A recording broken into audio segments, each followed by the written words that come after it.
കുഞ്ഞും പാവകളുടെ മായാലോകവും. ഒരു ചെറിയ കുഞ്ഞ് ടോമി തന്റെ കിടക്കയിലിരുന്ന് ചിരിച്ചുകൊണ്ടിരുന്നു.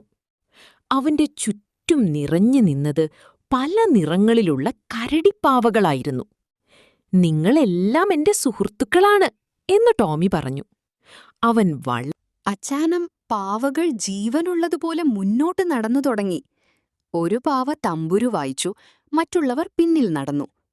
ടോമി ചിരിച്ചുകൊണ്ട് അവരെ നോക്കി കൈയടിച്ചു. അവന്റെ മുറി ഒരു ചെറിയ ആഘോഷം പോലെ മാറി. ടോമി നിറമുള്ള ബ്ലോക്കുകൾ എടുത്തു. നമ്മളൊരു വലിയ കോട്ട പണിയാം എന്ന് പറഞ്ഞു. പാവകൾ സഹായിക്കുന്നതുപോലെ തോന്നി. ചുരുങ്ങിയ സമയത്ത് ഒരു മനോഹരമായ കോട്ടയുണ്ടായി. ടോമി വളരെ അഭിമാനിച്ചു. ടോമി നടക്കാൻ ശ്രമിക്കുമ്പോൾ അല്പം വീണു.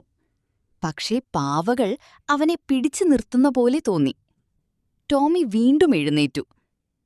സുഹൃത്തുക്കളുണ്ടെങ്കിൽ ഞാൻ ഒരിക്കലും ഒറ്റയ്ക്കല്ല എന്നവൻ മനസ്സിലാക്കി.